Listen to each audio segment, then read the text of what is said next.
కాత్యాయని విద్మహే గారు.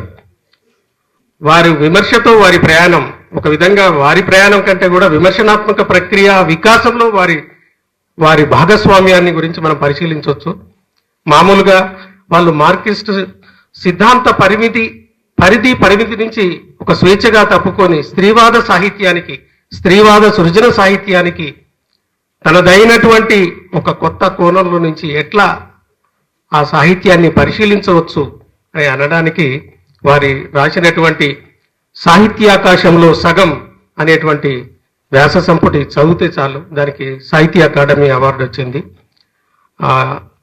Madam Katyayani madam గారి విమర్శతో నా ప్రయాణం నుంచి మనం ఈ విమర్శన దర్శనాన్ని మనం పరిశీలిద్దాం. Thank you madam.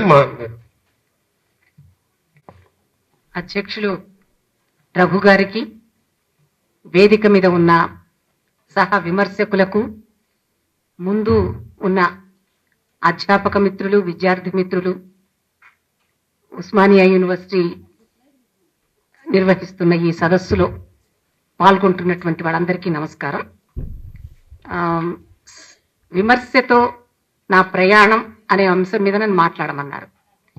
ఇది కొంచెం సెన్సిటివ్ విషయమే, సున్నితంగా ఉంటుంది. కానీ అదే సమయంలో రఘు గారు ఒక మాట చెప్పారు ఇప్పుడు, అది విమర్శ పరిణామంగా కూడా చూడాలి మనము అని చెప్పారని. అందువల్ల స్వీయాత్మక ఉపన్యాసాన్ని వస్తుగత విమర్శగా చేయడానికి ఒక ప్రయత్నం చేస్తాను నేను ఇప్పుడు. నా సాహిత్య విమర్శ ప్రయాణం 76లో మొదలైంది. 1976లో నేను ఎంఏ ఫైనల్ ఇయర్ విద్యార్థిని కాకతీయ యూనివర్సిటీలో. ఆ ఫైనల్ ఇయర్లో మేము చదువుతున్న పాఠాల నుంచే విమర్శ చేయటం అనేటువంటి ఒక ప్రక్రియను అభ్యాసం చేశాం. గిరికుమార్ని ప్రేమ గీతాలు మాకు టెక్స్ట్ బుక్ ఉండేది, అది చదివాం, పరీక్షలు రాసాం, అయిపోయింది. అప్పుడే విశ్వనాథ సత్యనారాయణ గారి సహస్రచంద్ర దర్శన శాంతి పౌష్టికోత్సవం అయింది సెప్టెంబర్లో. అయితే దానికి మా కాకతీయ యూనివర్సిటీ తెలుగు డిపార్ట్మెంట్ అందరూ విశ్వనాథ భక్తులు. విశ్వనాథ శాంతి పౌష్టికోత్సవానికి అందరూ వెళ్తున్నారు. అలా వెళ్తున్న వాళ్ళతో కలిసి నేను కూడా వెళ్ళాను. అయితే గిరికుమార్ని ప్రేమ గీతాల మీద నువ్వు ఒక పేపర్ రాసిరా అని చెప్పనని చెప్తే, అప్పుడు నేను పేపర్ రాసి అక్కడ విశ్వనాథ సత్యనారాయణ గారి వేదిక మీద ఉన్నారు, ఆయన సమక్షంలో నా మొదటి పేపర్ ప్రజెంటేషన్ అక్కడి నుంచి మొదలైంది. దీనికి ఒక రకంగా నన్ను విమర్శ వైపు నడిపించిన వాళ్ళు ఇద్దరు. మా నాన్న ఆనాడు తెలుగు విశ్వవిద్యాలయంలో మాకు అధ్యాపకులు, వ్యాకరణం మొదలైనటువంటి బోధించిన అధ్యాపకులు కేతవరపు రామకోటి శాస్త్రి గారు, నాకు నవల లాంటి సబ్జెక్ట్స్ని బోధించి నాకు పిహెచ్డిలో కూడా మార్గదర్శకత్వం వహించిన మా సుప్రసన్నాచార్య గారు, వీళ్ళిద్దరూ నన్ను దానికి ప్రోత్సహించారు, ప్రేరణలు ఇచ్చారు. ఇక్కడి నుంచి మొదలైంది. అయితే ఈ దీనిలో మొదట నవలా సాహిత్యంతో మాకు నవల పేపర్ కూడా చదివాం. కాకతీయ యూనివర్సిటీ కానీ ఉస్మానియా యూనివర్సిటీ కానీ నవలని ఎంఏ విద్యార్థులకు పేపర్గా ప్రవేశపెట్టింది మా బ్యాచ్ తోటే ఒకేసారి. అయితే నవలను చదువుతూ దానిలో ఏకవీర, అల్పజీవి ఈ మొదలైనటువంటి నవలలు చదివా. మాలపల్లి చివరకు మిగిలేది. ఈ నవలలు చదువుతూ వాటి మీద కలిగిన స్పందనలు పరీక్షలకు చదువుకుంటూ క్లాసులో చర్చిస్తూ, అప్పుడు సెమిస్టర్ సిస్టమ్ కనుక సెమినార్ కూడా ఉండేది, అందువలన ఒక నవల మీద సెమినార్ పేపర్ సమర్పిస్తూ క్లాస్ రూమ్లో అట్లా మొదలుపెట్టి నవలకు సంబంధించిన విమర్శ ప్రారంభించుకున్నాం. అయితే విమర్శ అంటే ఏమిటి అంటే, ఒక రచనల అంతరాంతరాలలోకి పోయి దాని సారాన్ని, తత్వాన్ని గ్రహించటం అని నా అనుభవం చెప్పే విషయం. అంటే అది మనం చదివేటప్పుడు టెక్స్చువల్ విమర్శ అని చెప్పారే రఘు గారు, ఆ టెక్స్ట్ మనకేం చెప్తుంది దానికోసం చేసే ప్రయత్నం. అయితే ఇది ఒక రకంగా డ్రిల్లింగ్, డిగ్గింగ్, లోపలికి పోతూ పోతూ పోతూ ఉండాలి. దానికి ఒక మిషన్ కావాలి, ఒక కవ్వం కావాలి. అయితే ఆ మిషన్స్ ఎప్పటికప్పుడు సమకూర్చుకుంటుండాలి. అది నాకు అర్థమైంది. నాకు మొదట అంది వచ్చిన విమర్శ పరికరం మనోవైజ్ఞానిక శాస్త్రం. ఎందుకంటే ఈ చివరకు మిగిలేది అల్పజీవి, ఈ రెండు పాఠంగా చెప్తూ మా టీచర్స్, ముఖ్యంగా సుప్రసన్న గారే నవల పాఠం చెప్పింది. మనోవైజ్ఞానిక కోణం నుంచి చూడాలని, అప్పటికి వాటి మీద వచ్చిన విమర్శలు, వేరు పత్రికల్లో వచ్చిన విమర్శలు చదివితే ఈడిపస్ కాంప్లెక్స్ మొదలైనటువంటి వాటి గురించిన పరిచయాలు, అవి కలిగించిన ఆసక్తి నుంచి ఇది కొంత అధ్యయనం చెయ్యాలనే కోరిక కలిగి ఆ పరికరంతో నవలను విమర్శించడం మొదలుపెట్టినప్పుడు అల్పజీవి మీద ఎంఏ తరువాత చేసిన తొలి ప్రయత్నం అది. ఆ అల్పజీవి మీద ఆ రకంగా ప్రయోగం చేస్తున్నప్పుడు మనోవైజ్ఞానిక శాస్త్రం ముక్తి సిద్ధాంతమే కాదు, అది మనో విషయాలను సవ్య మార్గానికి మళ్లించడానికి కావలసిన వైద్య శాస్త్రంతో కూడా సంబంధంలో ఉంటుంది. ఫ్రాయిడ్ లాంటి వాళ్ళు వైద్యాన్ని కూడా దీనికి అనుబంధంగా చర్చించారు. అయితే ఆ సమయంలో కొంత మెడికల్ బుక్స్ కూడా చదివా. న్యూరోసిస్ అంటే ఏంటి, వాటి చికిత్స పద్ధతులు, అలాంటివన్నీ చదువుకుంటూ విమర్శను సాగించా. ఆ ఉత్సాహమే నాకు చివరకు మిగిలేది నవలని పిహెచ్డి విషయంగా తీసుకోవడానికి ఉపకరించింది. అయితే ఈ పిహెచ్డి చేసేటప్పటికి నాకు ఇంకొక కొత్త పరికరం అందొచ్చింది. మొదలు పెట్టేటప్పటికి ఒక కొత్త పరికరం అందొచ్చింది. అది మార్క్సిజం. దానికి వరంగల్ వాతావరణం, వరంగల్లో ఉన్నటువంటి సాహిత్య సాంస్కృతిక వాతావరణం, 80 నాటికి అక్కడ ఉన్నటువంటి ఒక విప్లవోద్యమ వాతావరణం. మొత్తం నేను ఆర్ట్స్ కాలేజీలో టీచర్గా పనిచేస్తున్నానప్పటికీ అతనే ఆర్ట్స్ కాలేజీ విద్యార్థులు, గ్రామాల నుంచి వచ్చిన ఆర్ట్స్ కాలేజీ విద్యార్థులు అందించినటువంటి ఒక కొత్త జీవితం. ఆ జీవితాన్ని అర్థం చేసుకోవడానికి నేను మార్క్సిజం లోకి అనివార్యంగా వచ్చేసాను. ఆ వచ్చినప్పుడు మార్క్సిస్ట్ మూల సూత్రాలు మొదలైనటువంటి పుస్తకాలు లైబ్రరీలో ఏవి దొరికితే వాటిని సంపాదించడం, సృజన లాంటి పత్రికలు చదువుకుంటుండడం. ఈ ప్రాసెస్ లో అంటే ఏది చదివినా అనిపించేది ఏంటంటే నేను అప్లై చేయాలి ఎక్కడొక్కడ. నేను ఒక సాహిత్య విద్యార్థిని, ఈ సాహిత్యం, ఈ రచన అర్థం కావడానికి నాకు ఈ పరికరం ఎంత ఉపకరిస్తుంది. అటువంటి ప్రయోగం నేను శ్రీశ్రీ కథ ఐశ్వర్యం ఎదుట దారిద్ర్యం, ఆ కథ మీద చేసే 80లో అది వచ్చయింది ఆ వ్యాసం.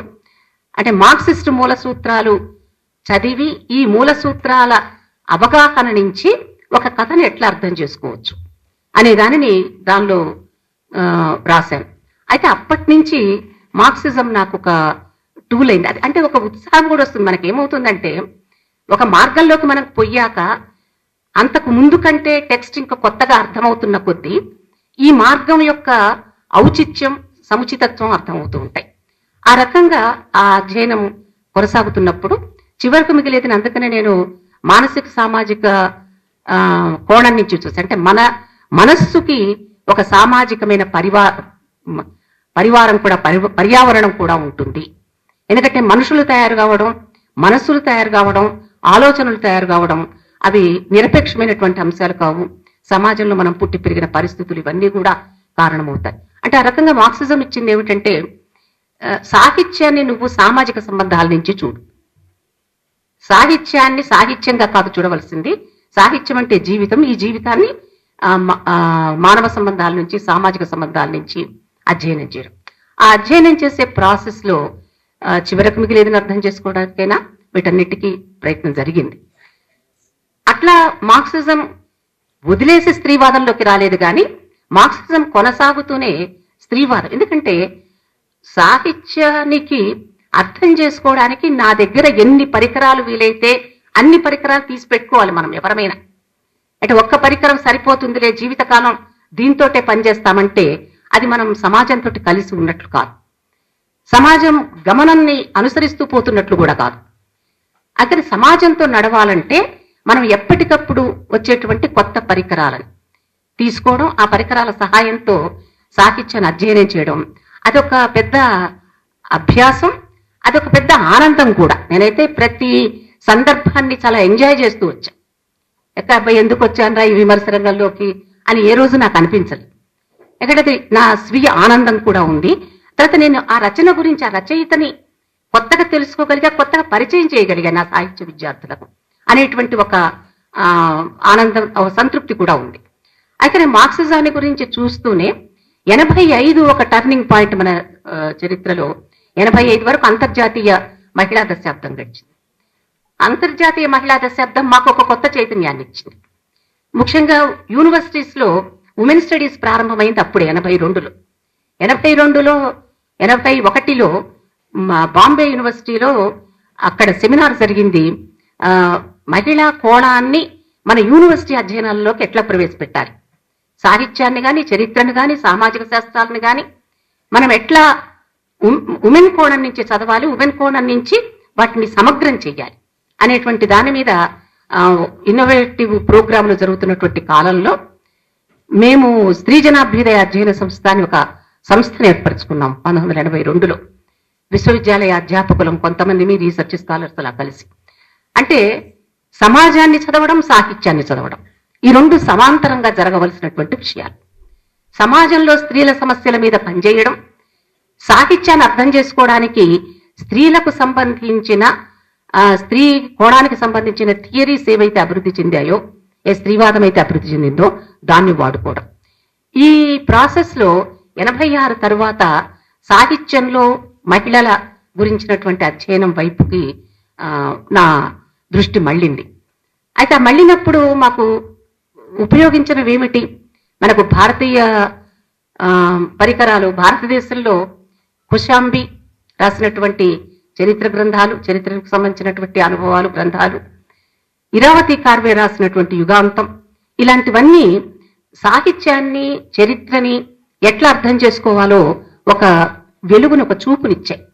ఆ చూపు నుంచి భారతం మొదలైనటువంటి క్లాసిక్స్, నిజానికి నేను క్లాసికల్ లిటరేచర్ వైపు పోతానని ఆ రోజు వరకు అనుకోలేను. అంటే విమర్శ మనల్ని నడిపిస్తుంది, విమర్శ మనం చేయం. అది మొదలైందంటే ఒకసారి మనల్ని ఏ మార్గం పట్టాలో చెప్తుంది. నేను అంతవరకు మోడర్న్ లిటరేచర్ అనుకున్నా, మోడర్న్ ప్రోజ్ ప్రధానంగా నవల, కథాన రంగం అనుకున్నా, కొంత మోడర్న్ పొయిట్రీ అనుకున్నా. కానీ ఈ అధ్యయనం మొదలైన తర్వాత క్లాసికల్ లిటరేచర్ చాలా సోర్స్ఫుల్ మెటీరియల్, అంటే స్త్రీకి సంబంధించిన సామాజిక పరిణామ చరిత్రను అర్థం చేసుకోవడానికి అది ఉపకరిస్తుంది అనేటువంటి అవగాహనను నాకు ఇచ్చిన వాళ్ళు కుశాంబి, ఇరావతి కార్వే. ఆ అవగాహన నుంచి భారతం లాంటి క్లాసికల్ లిటరేచర్ని అధ్యయనం చేయడం మొదలుపెట్టారు. అప్పటి నుంచి క్లాసికల్ లిటరేచర్ని పాఠం చెప్పడానికైనా, క్లాసికల్ లిటరేచర్ని విమర్శించడానికైనా అది నన్ను నడిపించినటువంటి ఇంకొక సూత్రం. 90కి వచ్చేసరికి స్త్రీవాదం ఒక సిద్ధాంతంగా తెలుగునాట బాగా విస్తరించింది. నీలిమేఘాలు అప్పుడే తయారవుతున్నది, 93లో నీలిమేఘాలు వచ్చింది. 90 నాటికి స్త్రీవాదం అనేటువంటిది ఒక సిద్ధాంతంగా అంది వస్తున్నటువంటి టైంలో మొదటిసారి రాజమండ్రి యూనివర్సిటీలో వచన కవిత్వం మీద ఒక సెమినార్ పెట్టారు. ఆ వచన కవిత్వం సెమినార్లో వచన కవిత్వం, ఫెమినిజం అనేటువంటి అంశం మీద మాట్లాడడానికి నాకు అవకాశం వచ్చింది. అంటే అది నన్ను ఇంకొక టర్ను తిప్పింది, ఇంకొక వైపు తిప్పింది. ఆ తిప్పిన క్రమంలో ఇక స్త్రీవాద సిద్ధాంతాలు, ఇవి భారతీయమైన సిద్ధాంతాలు కాకపోవచ్చు, అవి మొత్తము అమెరికా మొదలైనటువంటి దేశాలలో వచ్చినటువంటి స్త్రీవాద సిద్ధాంతాలు, 1700 విండికేషన్ ఆఫ్ ఉమెన్ రైట్స్ మొదలైనటువంటి పుస్తకాలన్నీ చదువుకుంటూ అవి ఈ సమాజాన్ని అర్థం చేసుకోవడానికి ఎంతవరకు ఉపయోగపడతాయో చూడటం.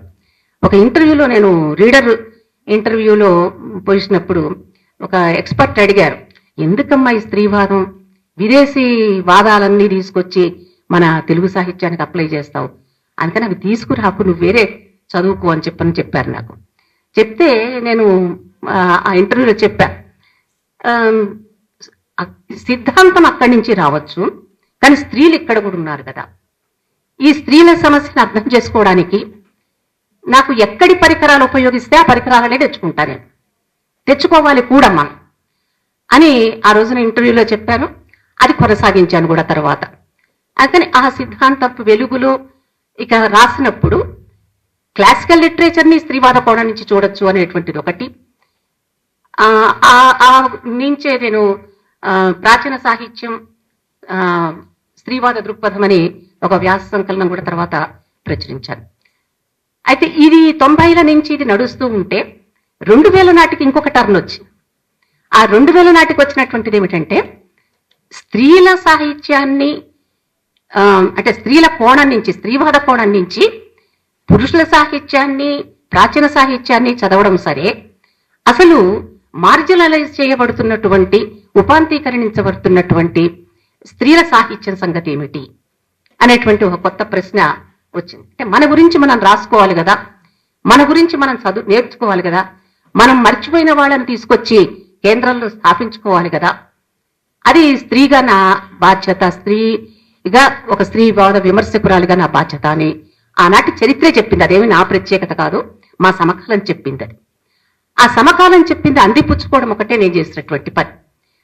అందుకనే అప్పటి నుంచి విస్మృత స్త్రీలు ఎవరున్నారు, అసలు స్త్రీలు ఎంతమంది ఉన్నారు రచనలు చేసిన వాళ్ళు, ఈ రచనల మీద మనం ఎంత విమర్శ చేశాం, వీళ్ళ గురించి మనకి ఏమైనా సమాచారం దొరుకుతుందా అనేటువంటి అన్వేషణ ప్రారంభమైంది. దానికి భాగంగానే 2000 సంవత్సరంలో మేము ఆర్ట్స్ కాలేజీలో ఓ సెమినార్ పెట్టాం. స్త్రీవాద రాజకీయాలు, అంటే సమకాలీన రాజకీయ ఆర్థిక పరిణామాలు, స్త్రీల సాహిత్యం అనే దాని మీద. అప్పుడు వెతకడం మొదలు పెట్టాం, ఎక్కడి నుంచి స్త్రీలు కనిపిస్తారు. అక్కడి నుంచి ఒక పరిశోధన, అంటే స్త్రీల సాహిత్యాన్ని గురించినటువంటి ఒక పరిశోధన వైపు, స్త్రీల సాహిత్యాన్ని చూడవలసిన పద్ధతి వైపు. ఎందుకంటే చూసే పద్ధతులలో కూడా చాలా తేడాలు ఉన్నాయి. స్త్రీల సాహిత్యాన్ని చర్చకు వచ్చినప్పుడల్లా మాకు సిలబస్లలో చర్చించేటప్పుడు డిపార్ట్మెంట్లో రామాయణం పాఠం పెట్టాలన్నప్పుడు భాస్కర్ రామాయణాన్ని రిఫర్ చేసేవాళ్ళు. అది పెడదాం అంటే మొల్ల రామాయణం పెడదాం, ఆడవాళ్ళు ఎవ్వరు లేరు కదా ప్రాచీన సాహిత్యంలో, మొల్ల రామాయణం పెడదామని మేము. అంటే మొల్ల రామాయణంలో ఏముందండి, పెద్ద దానిలో ప్రజ్ఞ లేదమ్మా, దానిలో కళాత్మక విలువలు లేవమ్మా, అందుకని వద్దు అంటే ఓ పోరాటం చేసి మొల్లని తీసుకొచ్చాం. అక్కడ ఎందుకు తీసుకురావాల్సి వచ్చింది అంటే పురుషుణ్ణి, సామాజిక జీవితం ఉన్న పురుషుణ్ణి, పురుషుల సాహిత్య విలువలని, కళాత్మక విలువలని లెక్కగట్టడానికి పనికొచ్చే పరికరాలతోటే అసలు సామాజిక జీవితమే లేకుండా ఇంట్లో కూర్చుని రాసుకునే స్త్రీలను ఎట్లా విలువగడతాం. అంటే సమాన అవకాశాలు, సమానత్వం అనేది, అవకాశాలు సమంగా లేని వాళ్ళ మధ్య సమానత్వ సూత్రం ఎట్లా వర్తిస్తుంది అనేటువంటి ఒక ఎరుకతోటి ఆ పనిని తీసుకున్నాం. అందువలన వాళ్ళు ఎట్లా రాయని, వాళ్ళు బాగానే రాయకపోని కానీ వాళ్ళని చదవాలి, వాళ్ళు ఎందుకు బాగలేకపోయారో కూడా మనం విచారించాలి. అప్పుడు మనకి సమాజంలో ఉన్నటువంటి వ్యత్యాసాలు అర్థమవుతాయి అనుకుంటూ ఆ పనిని ప్రారంభించాం. అది సాహిత్య విమర్శలో, అంటే ఇవన్నీ కూడా నా కాలంలో వచ్చిన సాహిత్య విమర్శ పరిణామాలు. అదే సమయంలో దళిత ఉద్యమం వచ్చింది 1985 తరువాత. దళిత సాహిత్య ఉద్యమం, దళిత వాదం, ఇవి వస్తున్నప్పుడు ఇన్నాళ్ళు మనం దేనిని గురించి ఆలోచిస్తున్నాం, మరి స్త్రీలు ఎట్లా కేంద్రంలో లేరని బాధపడుతున్నామో, దళితులు ఎట్లా కేంద్రంలో ఉన్నారా, వాళ్ళు కూడా లేరు కదా. అక్కడ దళిత సాహిత్యం ని ఎట్లా చూడాలి, దళిత సాహిత్యంలో స్త్రీలను ఎట్లా చూడాలి, దళిత స్త్రీల సాహిత్యాన్ని ఎట్లా చూడాలి, ఈ ప్రశ్నలు వచ్చాయి. ఈ ప్రశ్నలు వచ్చిన తర్వాత దళిత సాహిత్యం వైపు కూడా నా దృష్టి, నిజానికి నేను అప్పటి వరకు పెద్ద చదవలేదు, చదవని దాన్ని అటువైపు ఎందుకు పోవలసి వచ్చిందంటే నా కాలపు చరిత్రను అన్నట్టు తోసి, నువ్వు ఈ ప్రజాస్వామిక చింతన ఉన్న విమర్శకులైతే అటు వెళ్ళవలసింది అని చెప్పాను. దాంతో దళిత సాహిత్యాన్ని గురించిన చర్చలోకి, దళిత సాహిత్య స్త్రీల చర్చలోకి వెళ్ళాను. అది తెలుసుకోవాలని కుతూహలం కూడా ఉండడంతో ఈ మధ్య కాలంలో ఫ్రమ్ ది బిగినింగ్, ప్రారంభం నుంచి దళిత సాహిత్యం ఎట్లా వికసించింది, ఏ పరిణామాలు చెందిందనే దానిని ఒక చరిత్ర రాయాలనే ఆలోచన కలిగి కొలిమి పత్రికలో ఒక కాలం నిర్వహించాను. అది ఇప్పుడు కొద్దిగా ఆగింది అది, కానీ మళ్ళీ దాన్ని కొనసాగించాల్సి ఉంది. ఇనాక్ వరకు వచ్చాను, ఇక కత్తి పద్మారావు నుంచి కొనసాగాల్సిన అవసరం ఉంది. అంటే ఇవి చదవడం అనేది నన్ను నేను ఎక్విప్ చేసుకోవడానికి పనికొచ్చింది. అంటే నా చుట్టూ ఉన్న సమాజంలో ఇది ఏకశిలా సదృశమైనటువంటి సమాజం కాదు, భిన్న సామాజిక వర్గాలున్న సమాజం. ఈ భిన్న సామాజిక వర్గాలున్న సమాజంలో వాళ్ళ సాహిత్య ఆకాంక్షలేంటి, వాళ్ళ సామాజిక ఆకాంక్షలేంటి, వాళ్ళను నడిపిస్తున్న శక్తులేంటి, ఇవి తెలుసుకునే కొద్దీ మనము నిజమైనటువంటి సాహిత్య విద్యార్థులుగా, సాహిత్య విమర్శకులుగా కొనసాగుతాము, అభివృద్ధి చెందుతామని అనిపించింది. అది నాకు వాస్తవం అనిపిస్తున్నది. అట్లయితే మైనారిటీ సాహిత్యం, అంటే ముస్లిం సాహిత్యం 96 తర్వాత బాబ్రీ మసీదు ఘటన తర్వాత ఇప్పటికీ మనకు చాలా తీవ్రమైన సమస్య హిందూ ముస్లిం మధ్య ఒక విద్వేషపూరితమైనటువంటి వాతావరణ సృజన. ఈ వాతావరణం సృజించబడుతున్నటువంటి సందర్భంలో మనందరి మధ్య ఉండవలసినటువంటి ఒక స్నేహపూరితమైనటువంటి సంభాషణ ఉండాలి. ఈ స్నేహపూరితమైనటువంటి సంభాషణకి వాళ్ళను చదువుకుంటే గాని మనకు తెలియదు. దీనిలో ఇంకొక సూత్రం ఏమిటంటే, మనం ప్రతి వాళ్ళం కూడా మన పక్క వాళ్ళని గురించి తెలుసుకోవడానికి చాలా సంసిద్ధంగా ఉండాలి. ఎందుకంటే మనకు తెలిసిన మనకున్నవి 2 కళ్ళు, ఆ 2 కళ్ళకు ఒక పరిమితి ఉంటుంది. కానీ మిగిలిన ప్రపంచాన్ని మనం చూడాలంటే మిగిలిన వాళ్ళ కళ్ళను మనవిగా చేసుకోవాలి, మిగిలిన వాళ్ళ ఆలోచనలు మనవిగా చేసుకోవాలి. అందుకని ఆదాన ప్రదానం, నిన్ను నేను తెలుసుకుంటాను, నన్ను తెలుసుకో, మన ఇద్దరం ఒకళ్ళనొకళ్ళని తెలుసుకొని మనం ఒకళ్ళకొకళ్ళు పూరకంగా ఉంటూ ఒక డెమోక్రటిక్ సొసైటీని అనుభవిద్దాం. ఈ షరతు మీద సాహిత్య విమర్శని అభివృద్ధి చేసుకోవాల్సినటువంటి అవసరం ఉందని నాకు చరిత్ర చెప్పింది, నా సమకాలం చెప్పింది. ఆ నేపథ్యం నుంచి సాహిత్య విమర్శలో ఈ రోజున నేను ఒక కోణం దగ్గర ఆగను.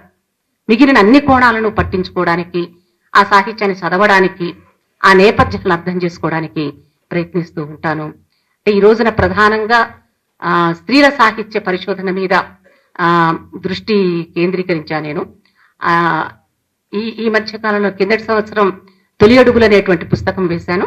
మొన్ననే ఫిబ్రవరి 10-11 తారీఖుల్లో ఖమ్మంలో జరిగిన మా ప్రజాస్వామిక రచయిత్రుల వేదిక మహాసభలో నారి సారించిన నవల అనేటువంటి పుస్తకం వేశా. అంటే ఈ 2 కూడా ఇంతకు 3-4 ఏళ్ల క్రితం నుంచి చేస్తున్న పనే అది.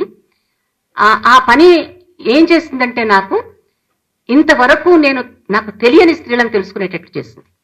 ఇంకా మనకు కనబడకుండా ఉన్న స్త్రీలు ఎంతమందో నాకు అర్థం చేయించింది.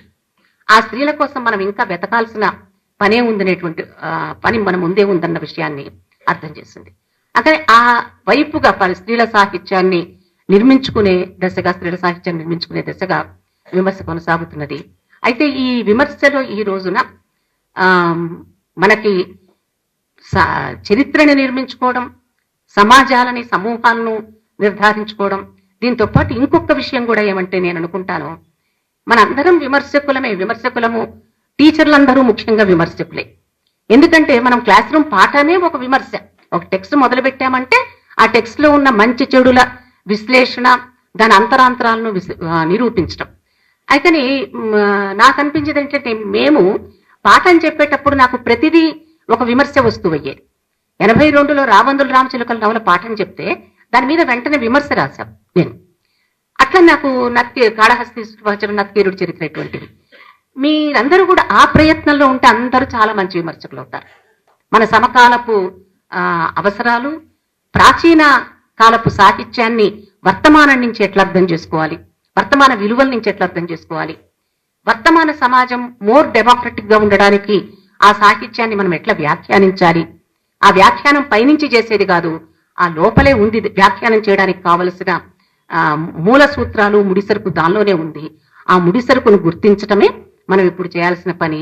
ఆ ముడిసరుకును గుర్తించడం కోసమే విమర్శ, ఆ ముడిసరుకును వ్యాఖ్యానించడం కోసమే విమర్శ అని నమ్ముతూ నాకు ఈ అవకాశం ఇచ్చిన మీ అందరికీ కృతజ్ఞత తెలియజేస్తాను.